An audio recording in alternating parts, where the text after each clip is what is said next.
انتہائی افسوس کا مقام ہے کہ مسلمان آج اپنے نبی حضرت محمد صلی اللہ علیہ وآلہ وسلم کے نواسے جوانان جنت کے سردار امام حسین علیہ السلام کے قاتل کا دفاع کرنے کے لیے اپنی پوری توانائیاں صرف کر رہے ہیں۔ ناسبیت اور عداوت اہل بیت شاید ہمیشہ سے ان جیسے افراد کے اندر تھی، مگر آج کھل کر سامنے آ گئی ہے۔ ہمیں آج ان مسلمات کو ثابت کرنا پڑ رہا ہے جن کو شیعہ سنی سب مورخین اور محدثین نے نقل کیا ہے۔ یاد رکھیں، بات فقط یہ نہیں ہے کہ شہادت امام حسین علیہ السلام کا ذمہ دار یزید اس لیے ہے کہ وہ اس وقت حاکم تھا،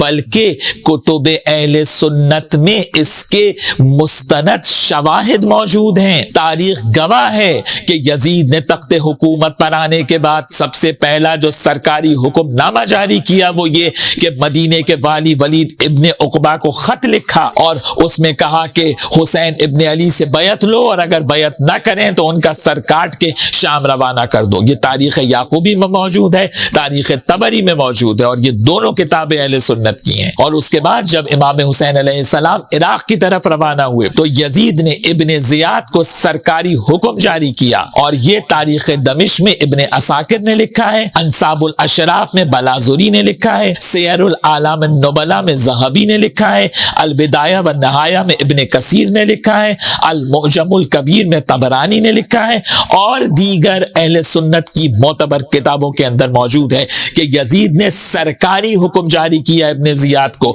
اور کہا کہ اگر تم میری نگاہ میں صاحب شرف ہونا چاہتے ہو تو حسین ابن علی کو قتل کر دو اور سر کاٹ کر فوراً شام روانہ کرو۔ آپ کہتے ہیں کہ آپ کے پاس یہ شواہد نہیں ہے جس سے یہ پتہ چلتا ہو کہ یزید نے امام حسین علیہ السلام کے قتل کا حکم دیا تھا۔ یاد رکھیں، ظالم کا ساتھ دینے والا اور ظالم کا دفاع کرنے والا بھی ظالم ہوتا ہے، اور ظالم پر قرآن نے لعنت کی ہے۔ اس کے بعد میں حوالہ دینا چاہتا ہوں طبرانی کی معجم الکبیر اور تاریخ دمشق ابن عساکر کا۔ انہوں نے نقل کیا کہ عبید اللہ ابن زیاد نے یزید کے حکم پر امام حسین علیہ السلام کو شہید کرایا اور ان کا سر کاٹ کر شام روانہ کیا گیا، اور اس کی تفصیل جلال الدین سیوطی نے تاریخ خلفاء کے صفحہ نمبر 207 کے اوپر بھی لکھی ہے۔ اور خود ابن زیاد کا اعتراف کتابوں کے اندر موجود ہے کہ اس نے کہا کہ یزید نے مجھے دو آپشنز دیے تھے،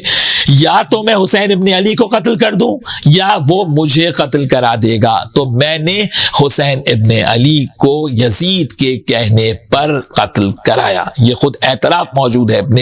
زیاد کا۔ اس کے بعد یہاں پر میں ایک اہم حوالہ دوں کہ جب ابن زبیر نے مکہ میں لوگوں سے بیعت لینا چاہی اور ابن عباس نے بیعت کرنے سے انکار کر دیا تو یزید نے ایک خط لکھا ابن عباس کو، اور اس خط میں یہ لکھا کہ آپ لوگوں کو آمادہ کریں کہ وہ بھی ابن زبیر کی بیعت نہ کریں۔ اس خط کے جواب میں ابن عباس نے جو خط لکھا ہے یزید کو وہ بہت اہم ہے، اور اس کی تفسیر کامل فی تاریخ میں ابن اسیر جزری، جن کا سن وفات 630 ہجری ہے، یہ بھی اہل سنت کی معتبر کتاب ہے، انہوں نے اس کی تفسیر لکھی ہے کہ عبداللہ ابن عباس نے یزید کو جواب میں لکھا کہ میں نے تمہاری حمایت میں ابن زبیر کی بیعت سے انکار نہیں کیا ہے، اور میں تمہاری حمایت کروں گا کہ تم نواسہ رسول حسین ابن علی اور ان کی اولاد کے قاتل ہو،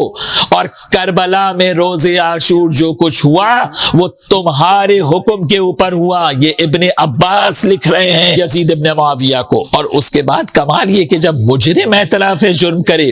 یزید کا بیٹا معاویہ ابن یزید